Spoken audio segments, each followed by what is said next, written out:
Estamos en el Evangelio de Lucas, ¿verdad? Y el Shabbat pasado nosotros veíamos justamente, tuvimos tormenta el sábado pasado, ¿no saben que estamos estrenando sonido y cámaras? Y, wow. Y aprovecho para, ya que están en las cámaras, que para declarar justamente bendición sobre cada uno, porque sé que hay personas que no se están congregando acá y que sembraron para poder comprar las cámaras. Así que cuando vean la transmisión, sé que el Señor lo va a sorprender, porque encima no son personas que decís, no, claro, pero ¿qué? ¿Qué no va a ayudar a aquella si mira toda la plata que tiene? No, porque como siempre, el que menos tiene es el que más da. Así que sea bendecida la vida de esa persona, no lo voy a nombrar, y todos los que están acá sentados que también participaron en la compra de las cámaras, ya que estamos. Pero bueno, ahora la vamos a disfrutar. Dicho eso, recordemos que la semana pasada vimos, ¿alguien se acuerda que vio? Porque como estaba oscuro en una no se acuerdan. Lucas, pero ¿y qué temas tocamos de Lucas? La bienaventuranza y los aye. Bien, ahora vamos a continuar. No sé si me olvidé de ponerle el video del apóstol, pero imagino que lo que está en su cripto le ha saltado esta la enseñanza que él dio, y justamente dio lo que yo hoy voy a hablar, que es Lucas 6, del 27 al 38. Que viene, o sea, no es por casualidad que está. Recuerden, yo leo el capítulo 25, que dice: ay de vosotros los que ahora estáis saciados, porque tendréis hambre; ay de vosotros los que ahora reís, porque lamentaréis y lloraréis; ay de vosotros cuando todos los hombres hablen bien de vosotros, porque así hacían sus padres con los falsos profetas. Ese aye es hacia personas que no son amadas. Por eso justamente son los que hacen las cosas para agradar al mundo. Por eso inmediatamente en el 27 dice: pero a vosotros, los que oís, os digo, amad a vuestros enemigos. Es en el 27. ¿Les dije que era el 27? Dice, pero a vosotros, los que oís, os digo, amad a vuestros enemigos, haced bien a los que aborrecen, bendecid a los que os maldicen y orad por los que os calumnian. Al que te hiera en una mejilla, preséntale también la otra. Al que te quite la capa, ni aun la túnica le niegues. A cualquiera que te pida, dale. Y al que tome lo que es tuyo, no pidas que te lo devuelva. Y como queréis que hagan los hombres con vosotros, así también haced vosotros con ellos. Porque si amáis los que os aman, ¿qué mérito tenéis? Porque también los pecadores aman a los que los aman. Y si hacéis bien a los que hacen bien, ¿qué mérito tenéis? Porque también los pecadores hacen lo mismo. Y si prestáis a aquellos de quienes esperáis recibir, ¿qué mérito tenéis? Porque también los pecadores prestan a los pecadores para recibir otro tanto. Amad pues a vuestros enemigos y haced bien y prestad, no esperando de ello nada, y será vuestro galardón grande y seréis hijo del Altísimo, porque Él es benigno para con los ingratos y malos. Sed pues misericordioso como también vuestro Padre es misericordioso. No juzguéis y no seréis juzgados. No condenéis y no seréis condenados. Perdonad y seréis perdonados. Dad y se os dará. Medida buena, apretada, remecida, rebosante, darán en vuestro regazo, porque con la misma medida con que medís os volverán a medir. Acá se ha cantado, hay una canción con eso, ¿cierto? Pero se toma siempre de lo material. Pero hoy vamos a ver que va más allá de eso. ¿Están conmigo? ¿Están todos ahí? ¿Están dispuestos a...? Yo escuché la enseñanza del apóstol que en una parte dijo, habló de subversión, ser subversivo. Porque nosotros escuchamos el ser subversivo y le tiramos bombas molotov, bombas caseras, porque eso es lo que se nos viene a la mente la palabra subversivo. O sea, para el contexto en el cual nos hemos movido y para lo que ha entrado tanto por nuestros oídos, si vos decís que una persona es subversiva, ¿cómo la mirás?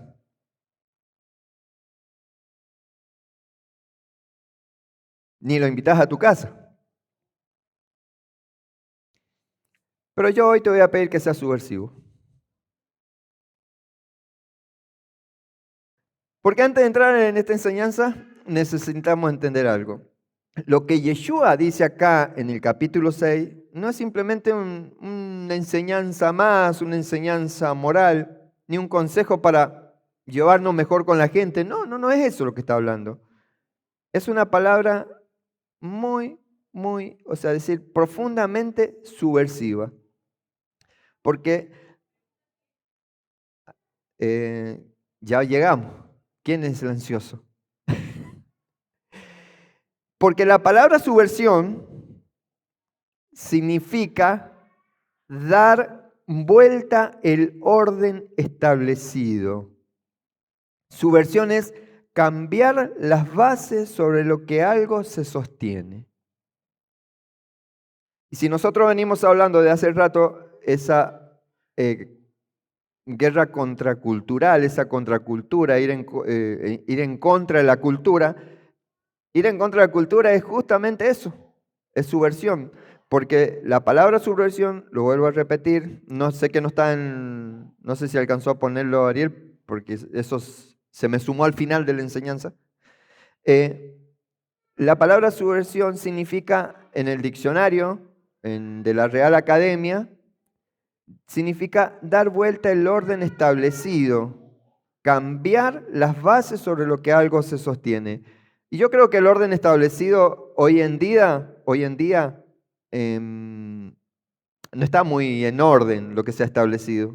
Y las bases como que está construido todo sobre la arena, como cuando vimos el tema del que escucha y no pone en práctica la palabra, es como aquel que construye en la arena o que construye sobre la roca. O sea que la base que hoy en día tenemos es en sí, es justamente algo inestable. Por lo tanto, tenemos que ser subversivos para cambiar la base sobre lo que algo se sostiene. Y Yeshua fue subversivo, pero no para derrocar un gobierno, un imperio. ¿Sí? Yeshua es exactamente lo que hace aquí, tratar de cambiar la base. En un mundo que dice, defiéndete o no. Allá afuera, ¿qué dicen? Defendete. Contestale, ¿por qué te quedaste callado? Proteger lo tuyo, juzgar al otro. Sin embargo, en esa actitud subversiva, Yeshua dice, ama al enemigo, bendice al que te hiere, da sin esperar, perdona, sé misericordioso. O sea, la base que hoy está establecida, inclusive acá, no, o sea, porque decían, mira qué malo que eran aquellos, no, hoy, porque la palabra es para hoy, sabemos eso. Dios es el mismo que fue ayer, el que es hoy, el que siempre, o sea, Él es el hoy, está siempre, o sea, no existe tiempo. Por lo tanto, acá Yeshua, ¿entiende a lo que me refiero con ser subversivo? O sea, Yeshua acá está en una actitud justamente subversiva. Me hizo run run, como dice cuando el apóstol nombró esa palabra, y digo, mirá vos, y empecé a investigar en eso, y digo yo, Qué tremendo, hermano, porque acá Yeshua no vino a subvertir Roma, no vino a boicotear Roma, vino justamente a subvertir el sistema del ego en el corazón humano. Porque cuando el ego deja de gobernar, el reino de Dios comienza a manifestarse. Por eso, esta enseñanza no trata solo de un comportamiento, trata de transformación. O sea que no describe lo que el hombre religioso intenta hacer, describe lo que ocurre cuando el Padre comienza a vivir en nosotros. Por eso creo que el título de esta enseñanza es Cuando el Padre vive en nosotros. Pero fíjense, ¿por qué nos tenemos que despertar y movernos en este tiempo? Porque estaba Cristina, había que derrocar a Cristina. ¿Quién subió después de Cristina? ¿Ah? Macri. Después de Macri había que derrocar a Macri y bueno, subió Fernández. Y después Fernández, hay que derrocar a Fernández, subió Milei. Ahora hay que derrocar a Milei y subirá Pepe Honguito. Y después va a haber que derrocar a Pepe Honguito. ¿Pero se dan cuenta lo que le estoy hablando?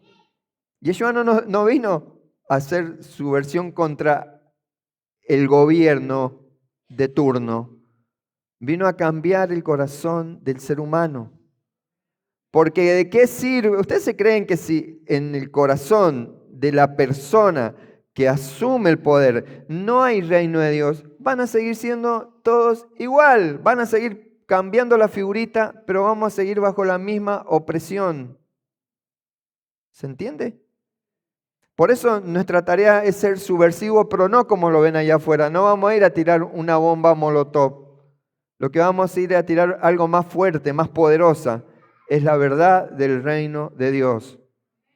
Porque donde estalla la verdad del reino de Dios transforma corazón. Y un corazón transformado transforma una ciudad. Y una ciudad transformada empieza a transformar un pueblo, una nación. Ahora sí, ¿me acompañan en ser subversivo del reino? Sí. Empezar a ya no, encima, no, por favor no discutan de política, no pongan y el gato o el león o el qué sé yo. Piensen, seamos hermanos todos, no se distraigan. Hermanos, somos espíritu. Amén. Que tenemos un cuerpo y un alma para manifestarnos, ¿verdad? Entonces dejemos de pensar carnal, deja de ser carnal, decirle al de al lado, deja de ser carnal. Deja de ser carnal. Deja de discutir por política, deja de discutir por fútbol, deja de ser carnal, decirle. Pará, me parece, hay muchos políticos, muchos futboleros, porque no escuché que dijeran eso. Vamos de nuevo, deja de discutir por política, no seas carnal, decirle. No seas carnal. Deja de discutir por el fútbol, no seas carnal, decirle. Deja de discutir quién le toca la limpieza, no seas carnal, decirle. ¡Ay! Ajá. Deja de discutir a quién le tocó una baldosa menos, una baldosa más, deja de ser carnal, decirle. Hermano, el día o sea, suena como humor esto, pero el día que despertemos, vamos a despertar naciones. Y para eso estamos recibiendo revelaciones. Siempre creímos, por algo seguimos Monte Santo, porque creímos lo que el apóstol decía, de que somos de vanguardia. Somos de vanguardia, pero ¿qué quiere ser de vanguardia? Uno de vanguardia es porque va adelante, ¿cierto? Pero sigue adelante y no es para separarse del pelotón, porque sabe que va abriendo camino, va abriendo brechas. También esto no le he hablado con el apóstol, de una profecía que un pastor, creo que estuvo hace años, todavía mi línea existía, que dijo que de Mendoza salían dos manantiales de agua, algo así. Y siempre, que Monte Santo ese era uno, pero nunca encontramos el otro. Y mi esposa el otro día, porque ella tiene su memoria y siempre conectada, dice, ¿no será este el otro manantial que salió de Mendoza y vino acá para justamente llevar esta agua a aquellos que están en el desierto? Yo lo creo. Yo soy loco. Y gracias a esa locura estamos acá. Si no, no estaríamos. Pues soy loco. Y es bueno esa locura. Pero yo no me quedé pensando ni sé qué presidente estaba. Fíjense cómo yo le presto atención a la política, que ni sé qué presidente estaba de turno cuando yo me vine para acá. Y no me vine por la situación económica ni para mejorar mi ingreso, para que mi empresa explotara, porque así decían algunos detractores, como dice el apóstol de allá, de gente que ya no está. No, pero si él dijo que se iba allá para que explotara su empresa, nunca dije eso. Siempre en mi poco conocimiento era decirle al Señor, sí Señor, heme aquí. Y vine a ser revolucionario, a revolucionar la casa en su primer momento, en la casa de los Torres. Ahí, y la toda revolución ahí causaba encuentro, pero bueno, ya llegó tanto encontronazo que lo terminamos teniendo Fernando acá sentado al lado de Norma. Revolucionaba la casa y llegaron. Ese tipo de revolución, revolución en amor, o sea que no es revolución que separa, sino que dentro del, tal vez parezca una discusión, pero que lleva al amor, porque el Espíritu Santo está en nosotros. Amén. Uy, qué introducción larga que hice. Vamos a la enseñanza de hoy. Empieza Lucas en el capítulo 6, 27, diciendo, a ustedes los que me escucháis, dice acá en la contemporánea, y en la Reina Valera común dice, ¿cómo dice el 6, 27? ¿Cómo empieza? Vosotros los que oís, ustedes los que oyen. Y es por ahí donde quiero empezar. Yeshua comienza diciendo, a vosotros los que oís. O sea, a simple vista, que parece una frase común, pero encierra justamente una revelación muy fuerte, porque así como vengo diciendo de hace tiempo, cada palabra, creo que hasta cada palabra soltada por el maestro tiene un porqué y una enseñanza, que lamentablemente no hemos perdido años pasándole por arribita, pero hoy es el tiempo de profundizar. La palabra acá que dice escuchar, oír, la palabra griega usada es akousin, que no significa solo escuchar, no significa solo escuchar sonido, perdón, sino escuchar con disposición a obedecer. O sea que cambia la lectura. A ustedes los que escuchan, dispuestos a obedecer sería ahí. A ustedes los que me escuchan. En hebreo, esto se conecta con la palabra, ¿qué palabra es? Shema. ¿Cuál? Shema. Shema, que no es oír pasivamente, eso lo sabemos, lo tenemos grabado ya en nuestro ADN, sino recibir la palabra hasta que se vuelva vida dentro de nosotros. Eso es Shema, recibir la palabra hasta que se vuelva vida dentro de nosotros. Por eso Yeshua no está hablando a todos los que estaban allí, sino a los que ya habían sido tocados por Dios en su interior. O sea que habla a los que comenzaron a despertar espiritualmente. Por eso hoy esta palabra es para ustedes. Le está hablando a ustedes que están comenzando a despertar espiritualmente. Amén. No todos los oídos se escuchan igual, ¿o no? No todos los oídos escuchan igual. Algunos oyen palabras, otros reciben revelación. Y por eso, muchas veces, o sea, los que están desde el comienzo con nosotros han visto pasar gente, porque no todos oyen palabra. O sea, perdón. Sí, no todos oyen palabra, otros oyen revelación. Yo he dado testimonio. Al lado mío había muchísimos allá en Mendoza, que escuchaban lo mismo que yo. Y yo estoy acá de pastor, llevando una asamblea, y porque el Señor a mí yo lo tomaba como revelación, no simple palabras. Porque puede estar 20, 30 años sentado en una silla y simplemente oír palabra y no revelación de Dios. Acá Yeshua nos está revelando algo muy profundo. Amar al enemigo no es una regla moral que uno decide simplemente cumplir, es el fruto de un corazón que fue abierto por el Espíritu. Porque cuando el Espíritu Santo, el Ruach, despierta el alma, la persona ya deja de reaccionar desde el orgullo, comienza a responder desde la vida del Padre. Por eso Yeshua primero habla de oír, porque sin un oído espiritual abierto, nadie puede vivir este tipo de amor que Él está presentando. Si no hay un oído espiritual abierto, lo vas a escuchar, lo van a escuchar 10.000 veces, lo vas a escuchar acá, va a llegar a tu casa tal como viniste. Por eso orábamos al comienzo que sea el Espíritu Santo manifestándose en esta noche. Porque este tipo de amor no es un esfuerzo humano, es en sí una transformación interior. Amén. Amén. Amén. Veo el oído y se me viene un recuerdo de que, de acá a la distancia pareciera tal cual. Dice que el oído se asemeja al, ahí, donde está el bebé cuando está en la panza, el vientre. Se asemeja a ese, como es el vientre, como está el bebé en el vientre. O sea, ¿qué quiere decir? Que el oído, lo que entra por el oído, produce vida o produce muerte. Por eso hoy, si estás ahí medio que no entendés nada o enojado con tu esposa porque te hizo venir, empezá ahora a decir, Señor, que lo que entre por mi oído hoy me dé vida. Amén. Cuando Yeshua dice, amad a vuestros enemigos, no está hablando en sí de un sentimiento, porque en el texto griego usa la palabra, ¿alguien sabe cómo es la palabra amor en griego?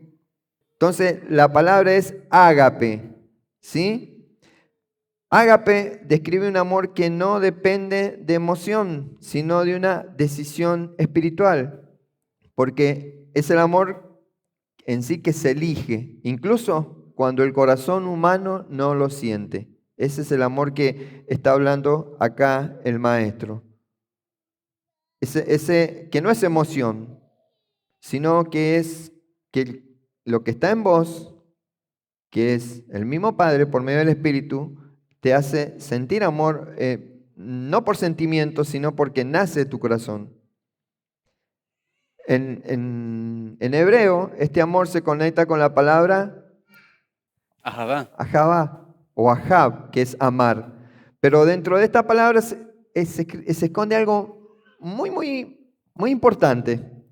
Dentro de la palabra ahab se esconde la palabra ab, que significa padre. ¿Qué es lo que nos revela esto? Esto nos revela que en la enseñanza del maestro, amar, como Yeshua enseña, no es actuar como humanos heridos, sino como hijos que reflejan la naturaleza del Padre. Este amor que habla Yeshua es amar no como humanos heridos, sino como hijos que reflejan la naturaleza del Padre. Porque dijimos que ahab, amar, de ahí sale, o sea, tiene la raíz de la palabra Padre, Ab. O sea que Dios es amor, eso ya lo sabemos, ¿cierto? Dios es amor.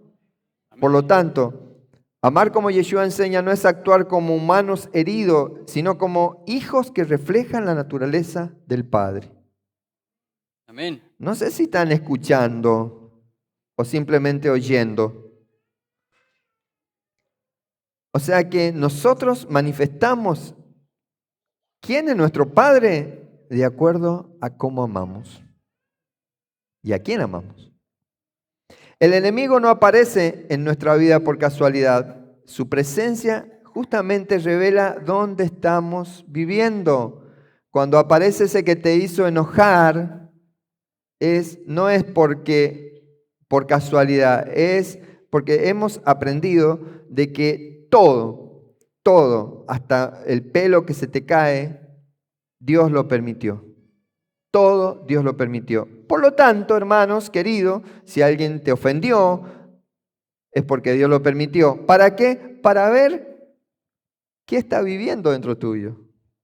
A ver si realmente es lo que vos decís, que sos templo del Espíritu Santo y que el Padre habita en vos. ¿Me siguen? Sí.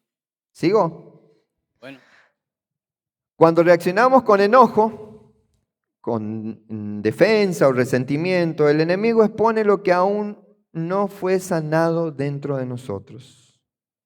Pero cuando respondemos con amor, manifestamos que ya no vivimos desde el ego. O sea, estamos viviendo desde la vida del Padre que habita en nosotros. Por eso el enemigo no es solo alguien externo, es también un espejo que muestra qué parte del alma todavía necesita redención. Yeshua no nos pide amar al enemigo para que el otro cambie. Nos invita a amar para que nuestra identidad como hijos se manifieste. Amar a tu enemigo no es para que el otro cambie, sino para que la identidad de hijo se manifieste. Por eso, después de pedir que amemos, Yeshua da un paso un poco más profundo y dice, bendecid a los que maldicen. ¡Wow! Nos cuesta amar al que nos ofende y encima nos está pidiendo que lo bendigamos. ¿Vieron que se dan cuenta con lo que comencé? Que es una enseñanza subversiva, que es dar vuelta a todo. Te está dando vuelta a todo dentro de tu interior. El griego usa la palabra eulogeite o elogete, que significa hablar bien sobre alguien. Uy.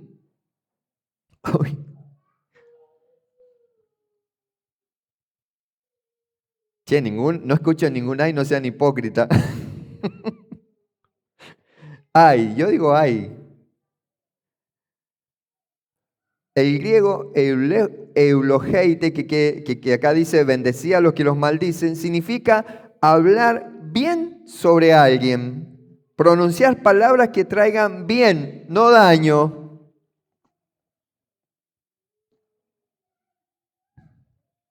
En el pensamiento hebreo esto se conecta con baraj, que significa bendecir, pero también tiene el sentido de inclinarse o arrodillarse. Ay, por Dios, Señor, ya está, ¿sigo? ¿Están tomando?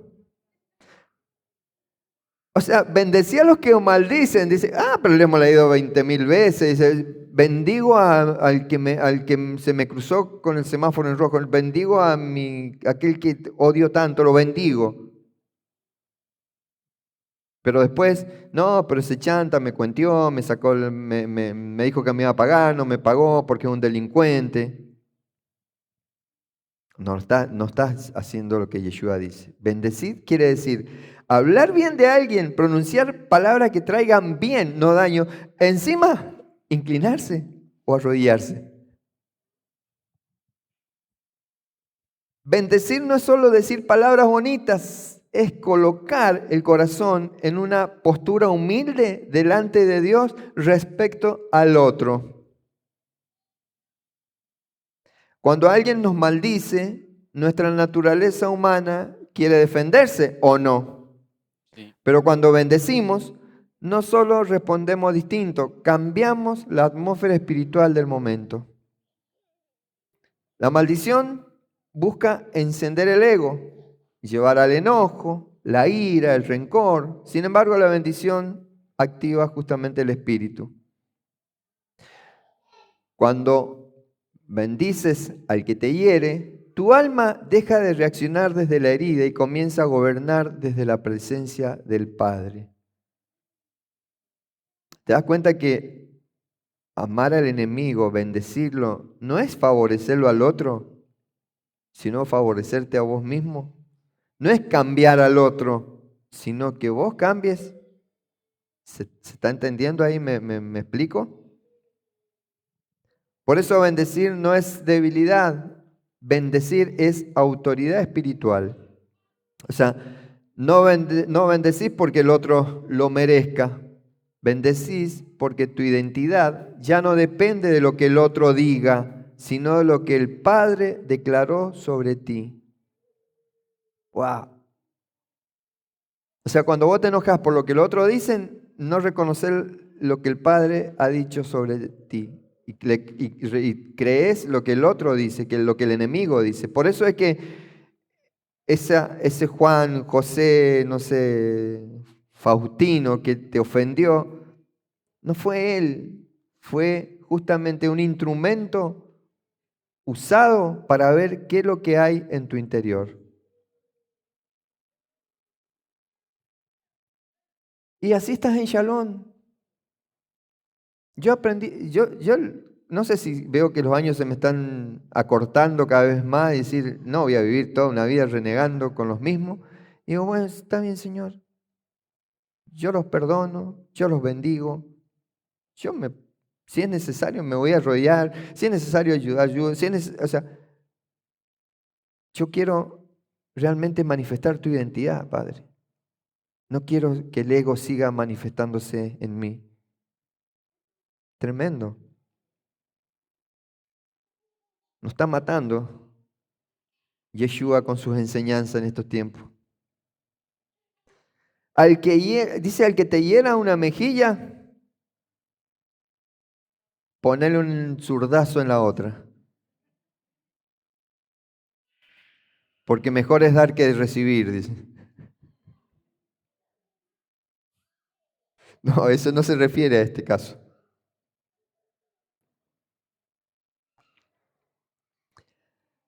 Esta frase de Yeshua suele entenderse como justamente una invitación a soportar injusticia, ¿verdad? Porque dice, el que te hiere una mejilla, ponle la otra. Pero en realidad contiene una enseñanza más profunda. Por eso le digo, qué bueno que es ver la Escritura desde la óptica espiritual y no humana. En la cultura hebrea la mejilla no era solo una parte del rostro, representaba el honor, la dignidad, la identidad visible de la persona. O sea que ser golpeado en la mejilla no era simplemente recibir el dolor físico, era una forma de humillación pública. Algo de esto enseñó el apóstol desde otra perspectiva acerca de poner la otra mejilla. Por eso Yeshua no está hablando solo de violencia física, sino de todo aquello que hiere nuestra identidad. La ofensa, el desprecio, la burla, el rechazo, eso hiere nuestra identidad. ¿O no? ¿Sí o no? Sí. O sea que cuando alguien hiere nuestra mejilla, lo que realmente se sacude es el ego.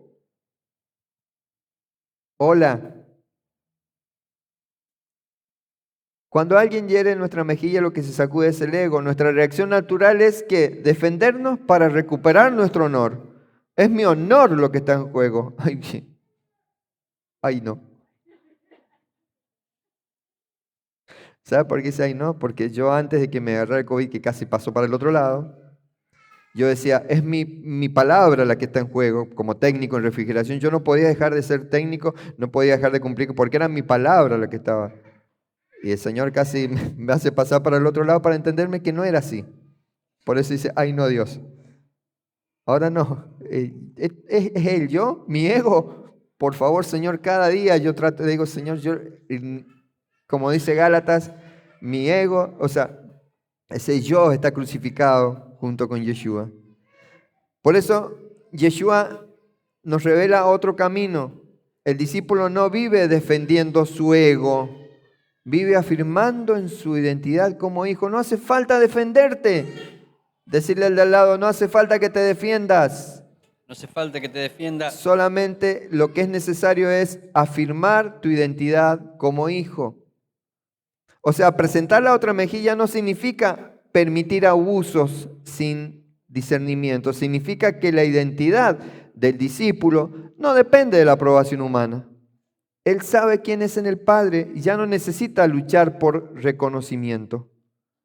Por eso puede responder sin odio, sin necesidad de imponerse, sin necesidad de demostrar nada. Y eso no es debilidad, es libertad interior.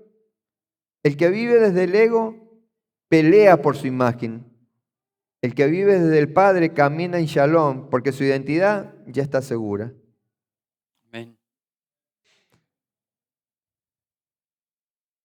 Seguimos. Luego dice, a cualquiera que te pida, dale. ¿Sí? ¿En dónde estaba? El verso 30 dice, a todo el que te pida, dale. Y a quien te lleve lo que es tuyo, no le pidas que te lo devuelva. Aquí Yeshua toca algo bastante profundo, que es nuestra relación, es la relación con la que es la relación que tenemos realmente con Él.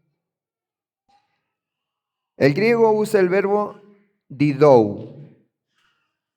Didou. ¿Cómo es en la palabra dar, en griego, el verbo ese es didou, que implica una acción continua, no un acto puntual, sino una disposición del corazón. O sea, que no habla solo de dinero o de bienes, habla de una postura interior frente a la vida.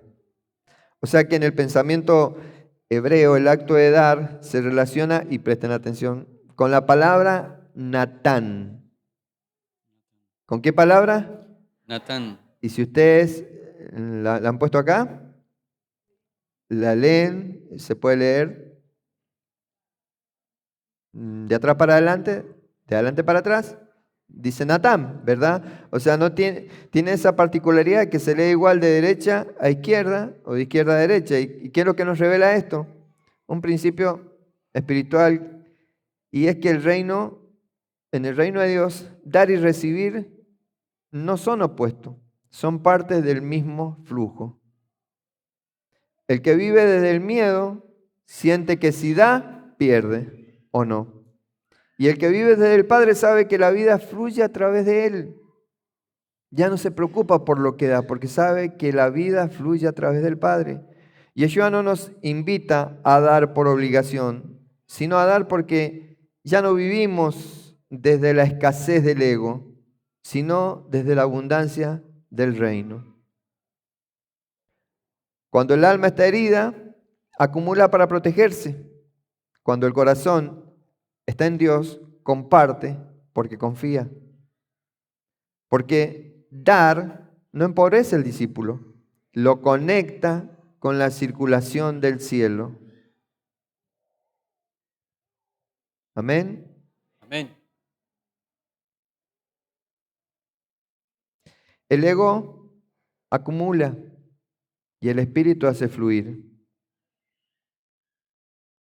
Hola. Vamos a ver después si realmente el Corbán Terumá lo trajeron desde el espíritu o lo trajeron desde el ego.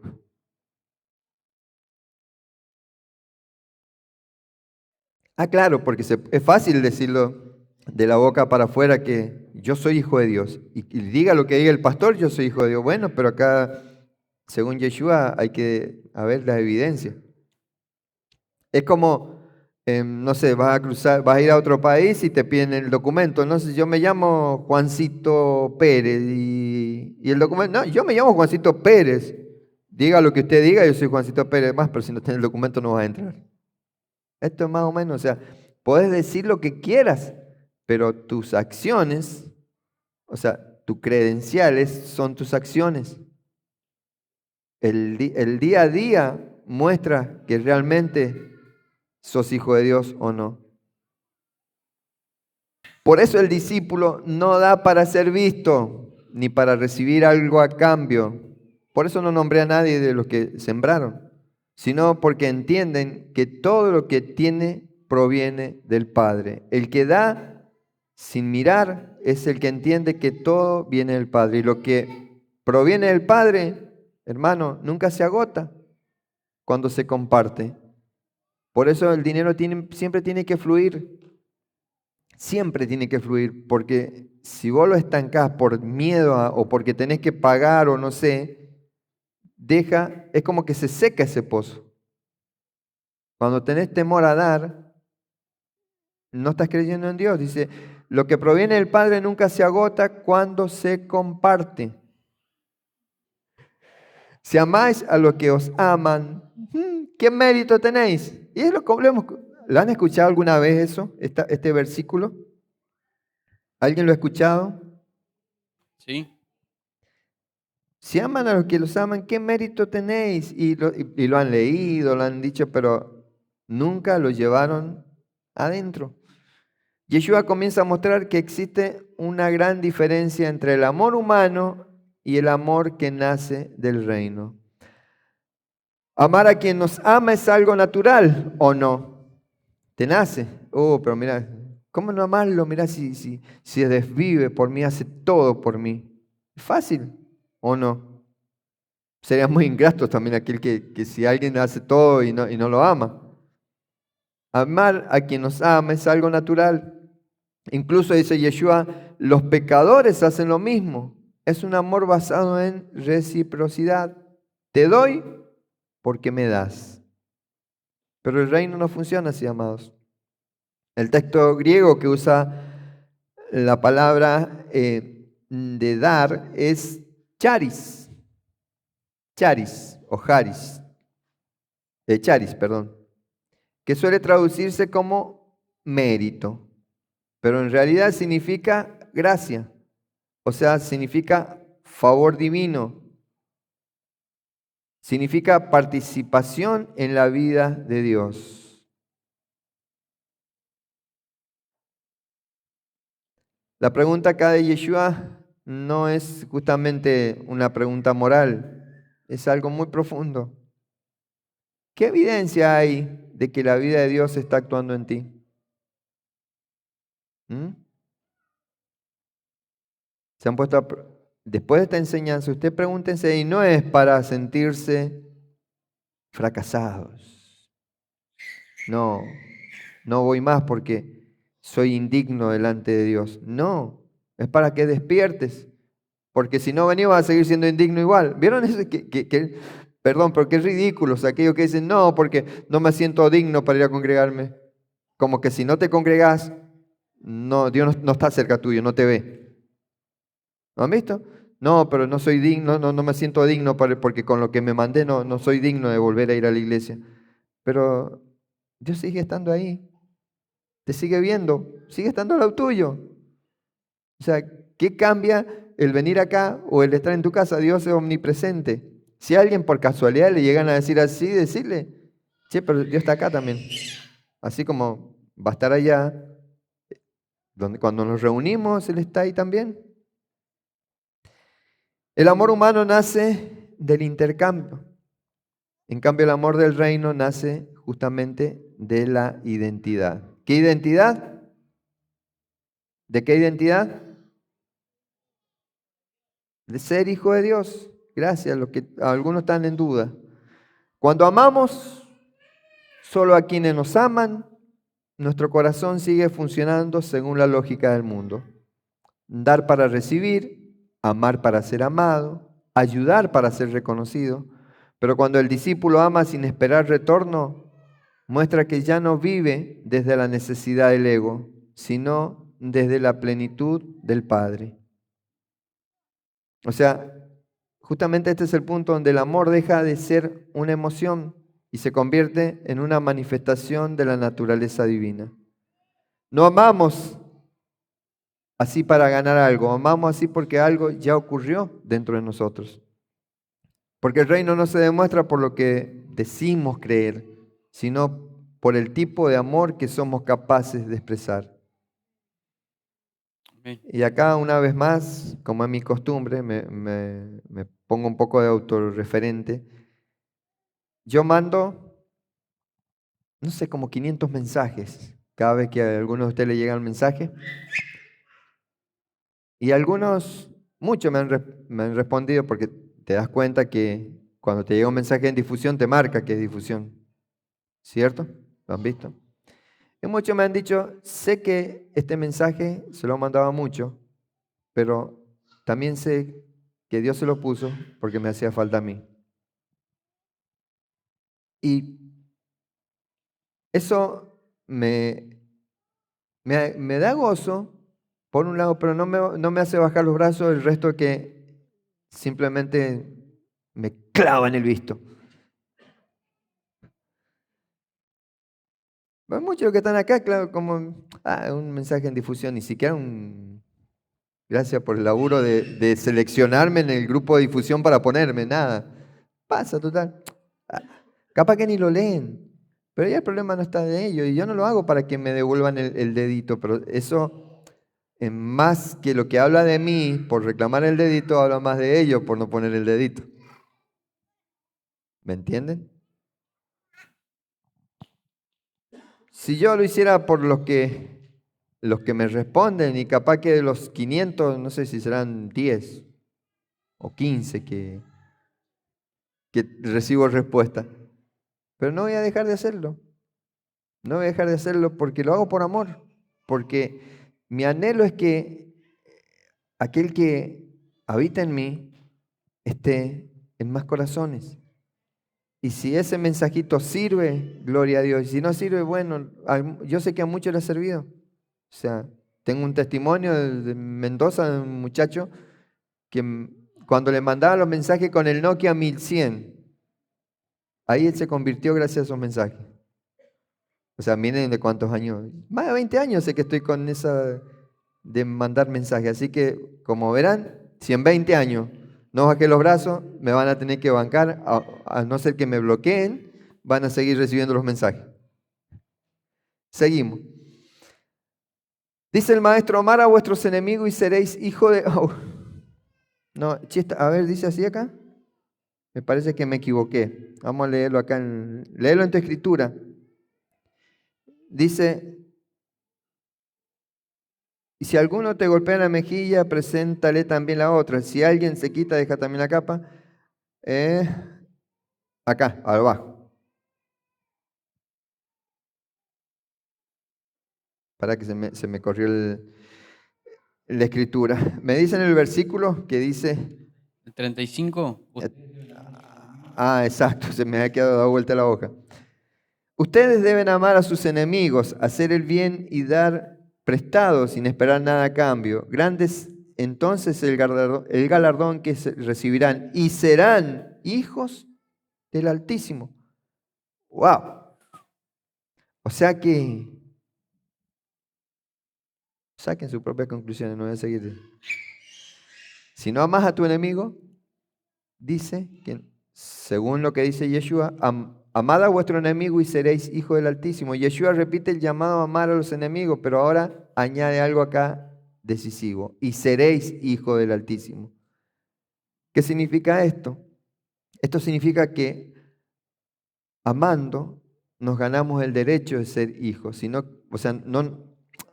Amando nos ganamos ese derecho de ser hijos y de que Dios se nos revele en nuestras vidas.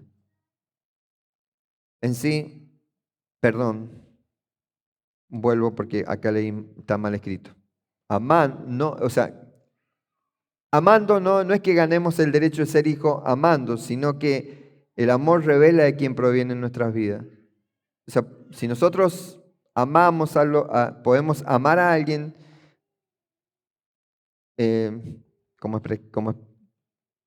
si vos amás a alguien que nunca te hizo nada, eso no te da, no garantiza que seas hijo del Altísimo.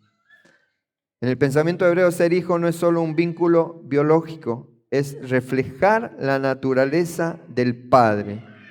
Amar al prójimo, amar a aquel que te odia, es reflejar la naturaleza del Padre. El Hijo manifiesta el carácter de quien le dio vida. O sea, cuando vos amas a tu enemigo, manifestás el carácter del que te dio vida. Por eso Yeshua dice que el Padre es bueno incluso con los ingratos y los malos. Dios no ama porque el ser humano lo merezca. Ama, convengamos, Él nos ama y ¿lo merecemos? Hola. ¿Mereces que Dios te ame? Él ama porque esa es su naturaleza. Cuando amamos, solo a quienes nos tratan bien vivimos desde la reacción. Pero cuando amamos, incluso en medio del rechazo, mostramos que nuestra fuente no es la respuesta del otro, sino el amor del Padre que fluye en nosotros. Y justamente ahí es donde se revela nuestra filiación espiritual. O sea, no se demuestra por títulos de ser hijo de Dios, ni por palabras, como decía recién, sino por la capacidad de amar donde el ego no podría.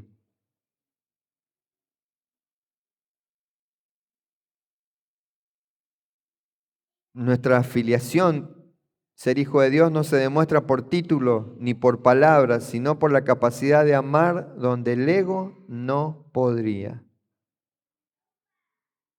O sea que el discípulo no ama así por esfuerzo moral, ama así porque su vida ya está unida al Padre. Y cuando más profunda es esa unión, más libre es el amor que puede expresar. El amor del reino no es una obligación, es la evidencia de que el cielo ya empezó a habitar en el corazón. Ustedes saben, en el Shabbat pasado, cuando dio la Haftará Vladimir, él habló acerca de una enseñanza del apóstol acerca que en nuestro ADN está el nombre de Yahvé. La firma del gran arquitecto se llama, si quieren anotarlo, van al Google, en el blog del apóstol David Nesher, busquen la firma del gran arquitecto, y él habla de eso. Por eso es que en nuestro ADN está el Padre.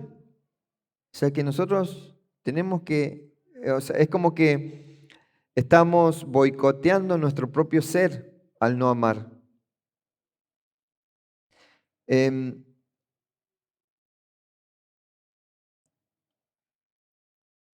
Sed misericordioso como vuestro Padre es misericordioso, dice en el verso 36, ya terminando. O sea, esta frase justamente es el centro espiritual de todo este pasaje. Todo lo que vimos anterior, el amar al enemigo, bendecir, el dar, no juzgar, apunta a esto. El griego usa la palabra oiktírmones. Yo le pongo el acento en cualquier lado a los griegos. Oiktírmones o itermones, no sé. Como no tiene acento, claro, el problema no es lo griego, es mi problema de regla ortográfica. Que describe una compasión profunda, dice, una misericordia que nace desde las entrañas, no desde la razón. Misericordioso es oiktírmones, que describe una compasión profunda, una misericordia que nace desde las entrañas, no desde la razón. Y en hebreo, la misericordia se representa con la palabra rahamim. ¿Con qué palabra se representa? Rahamim. Y saben que la palabra rahamim proviene de rehem. ¿De dónde proviene? Regem. ¿Sabe qué significa eso? Útero. Capaz que hay hasta atrás. Ya digo, me van espoleando los muchachos. No, bueno. Regem significa útero. Esto nos revela que la misericordia divina es como el amor de una madre que gesta vida dentro de sí. O sea, Dios no mira al ser humano solo con justicia, lo mira con un amor que busca restaurarlo, busca formarlo, traerlo de nuevo a la vida. Ser misericordioso no es simplemente perdonar o ser tolerante, es permitir que el corazón del Padre se manifieste a través de nosotros. Porque cuando el discípulo se vuelve misericordioso, ya no responde desde la herida. Cuando el discípulo se vuelve misericordioso, ya no responde desde la herida ni desde el orgullo. Responde de una compasión que quiere ver vida donde otros ven fracaso. La misericordia es la señal de que el corazón fue transformado. Por eso termina justamente el 36. Por tanto, sean compasivos, como también su Padre es compasivo.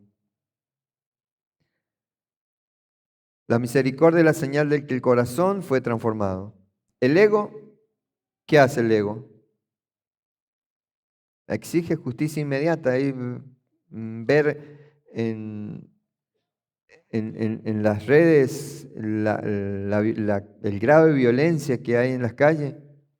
Y eso es el ego manifestado. Por eso es que, vuelvo a decir lo que dije en un comienzo cuando daba la definición de la palabra subversión. Tenemos que ser subversivos, tenemos que lograr trastornar el sistema para que ya en el corazón de las personas despierte en ellos lo que está dormido. Por eso acá dice que es para dar vida. La misericordia es para dar vida a aquel que la ha perdido. La misericordia es la señal de un corazón que fue transformado. No exige esa justicia inmediata como el ego. El espíritu aprende a sostener procesos de restauración. Por eso Yeshua dice simplemente, sean buenos. O sea, perdón, no dice sean buenos, dicen sean como el Padre. Por lo tanto, sean compasivos como también su Padre es compasivo. O sea que el objetivo del discípulo no es solo obedecer mandamientos, es reflejar el carácter de Dios en la tierra, porque muchos pueden obedecer mandamientos, rituales, distintos ritos de, no sé, de Shabbat, de la copa, o sea, obedecer cada rito, el lavado de manos, meticuloso en todos esos aspectos. Pero si no reflejan el carácter de Dios, el ego es el que está manifestándose en toda esa pulcritud de símbolos. ¿Se entiende? ¿No se entendió eso? Sí. Cuando el corazón se vuelve misericordioso, la presencia del Padre se hace visible en la vida del Hijo. Por eso es que lo que decía recién del ADN, el amor cristiano no se fundamenta en el otro, ni en la justicia humana, ni en la reciprocidad. Se fundamenta en que así actúa Dios. Por eso es que dice, Dios envía lluvia al justo y al injusto, ¿o no? Dios alimenta al ingrato. Dios sostiene incluso al que lo rechaza. ¿Verdad? Sí. El discípulo no ama porque el otro lo merezca, ama porque el Padre es así. Si Dios es así, si Dios envía lluvia sobre justo e injusto, si Dios alimenta tanto al que le agrada como al ingrato, si Dios sostiene incluso al que lo rechaza, ¿quién somos nosotros para levantarnos en nuestro Dios ego y rechazar a las personas? Porque cuando vos rechazas a las personas, te levantás, ¡wow! Haces idolatría. Te opones a lo que Dios dice, o sea, te crees tu propio Dios con el derecho de juzgar y hacer las cosas desde tu ego y no desde en sí de la esencia de Dios. El discípulo, hermanos, no ama porque el otro lo merezca, ama porque el Padre es así. Y amar así nos convierte justamente en reflejo suyo. Y acá es justamente donde citaba la enseñanza esa que van a encontrar en el blog del apóstol.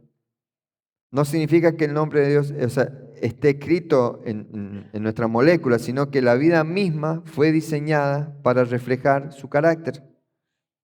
Fuimos creados a su imagen y lo hemos leído y lo sabemos, pero nos cuesta meternos Y no es, porque no es una imagen física, es una imagen espiritual.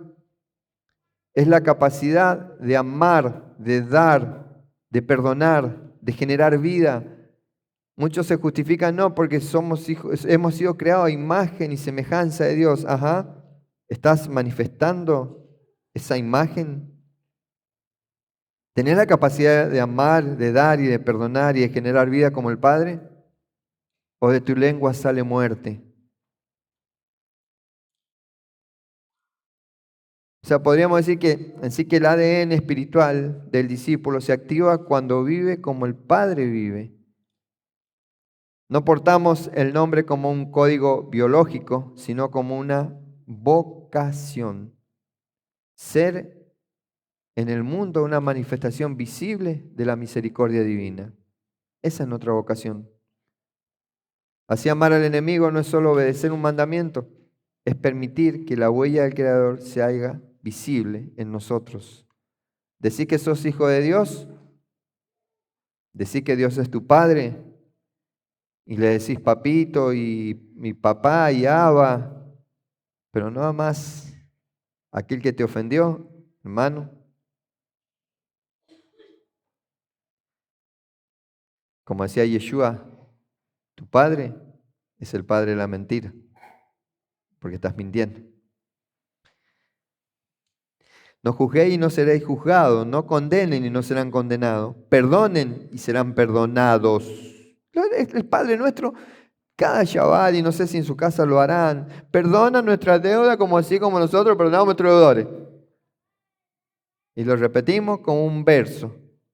Y es un verso que su ego se lo hace a ustedes mismos, porque no perdonan a sus semejantes. Entonces, ¿quieres pedir perdón a Dios? Señor, perdóname.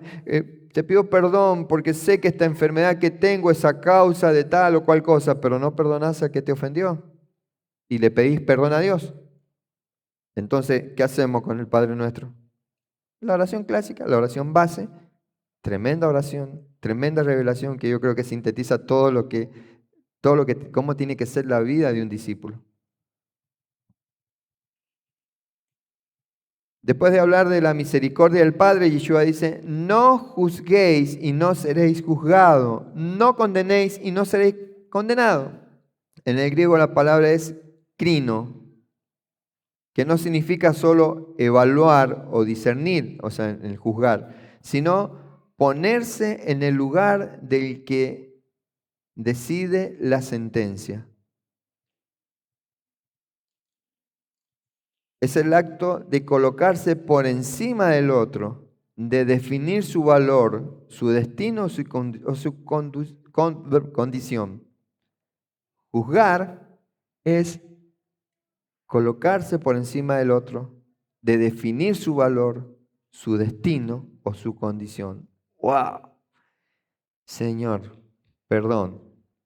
Perdónanos por esto, por nuestra ignorancia y por haber estudiado tu bendita instrucción como simplemente un libro de historia.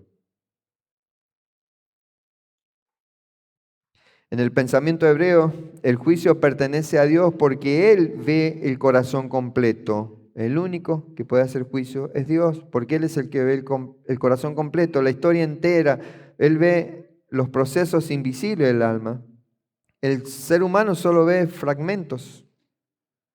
Cuando juzgamos desde el ego, sin darnos cuenta, nos sentamos en un trono que no nos pertenece.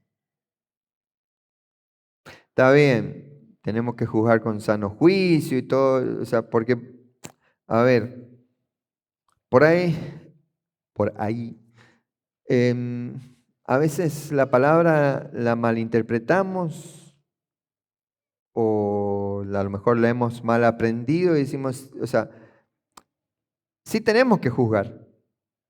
O sea, por ejemplo, yo voy a juzgar si cruzó el semáforo en rojo o no, porque o sea, yo voy en la ruta y voy detrás de un camión y me abro, veo que viene un auto y estoy juzgando, ese auto vendrá rápido, haré tiempo de pasar el camión.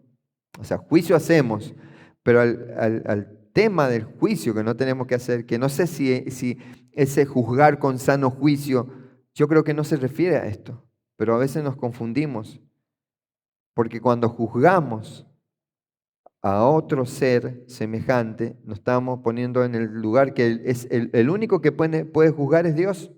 Y no con esto decía, el único que me puede juzgar es Dios. Así que usted no me puede decir que no me puedo seguir acostando con mi vecina. No. Porque viste que hay de todos. Hay muchos que conocen la Escritura solamente para torcerla y defenderse y agarrar y decir, pero dice así la palabra de Dios. El discípulo no fue llamado a ocupar el trono, sino a vivir como hijo. Y el hijo confía en que el Padre es quien juzga con justicia perfecta. Cuando dejamos de juzgar, algo profundo ocurre. El corazón se libera del peso de querer tener la razón. El juicio endurece el alma y la misericordia la mantiene justamente viva. Por eso Yeshua une estas tres acciones: no juzgar, no condenar y perdonar. Justamente las tres revelan un corazón que ya no necesita colocarse por encima de lo demás, porque su identidad está segura en el Padre. Acá cuando se habla acerca de no juzgar es cuando te hacen algo. O sea, cuando alguien te ofendió, alguien te provocó algo en vos que ofendió tu ego. Una cosa es juzgar cuando ofendieron tu ego y otra cosa es, a eso se refiere tal vez con justo juicio, es cuando juzgás cuando alguien está transgrediendo la Torah. ¿Me siguen? Porque el Señor me dice, aclará esto, porque se van a escudar en que no sos nadie para juzgar. O sea, yo sí puedo juzgar a aquel que sé que está transgrediendo la Torah y no puedo decir, bueno, que Dios lo juzgue. Sí, yo no puedo estar juzgando a aquel que hiere mi ego, aquel que me ofende. ¿Se entiende? ¿A qué se refiere no tomar el trono del Señor? ¿Se entiende? Da Dios dará, y sí, ya terminamos. Yeshua concluye diciendo, dad y se os dará medida buena, apretada, remecida y rebosando. O sea, acá no está hablando solo de la ofrenda o bienes materiales, está revelando cómo opera el flujo espiritual del reino. En griego la expresión describe justamente una medida de grano que se sacude, que se presiona, que se llena hasta el borde.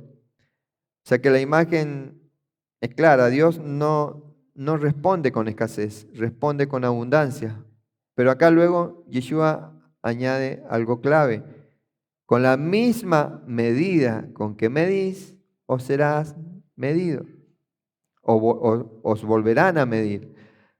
Y acá no habla de castigo, en sí habla de una ley espiritual, habla de que el corazón determina en sí la experiencia. La medida no está en la mano, está en el alma. La medida con la que va a ser medida no es tu mano. Si el corazón mide con dureza, si tu corazón mide con dureza, vivirás en un mundo duro. Si mide con generosidad, vivirá en un mundo donde la vida fluye. O sea, ¿qué nos quiere decir? Dios no es que Dios reaccione mecánicamente, es que el corazón crea el espacio justamente espiritual donde se manifiestan en sí las respuestas.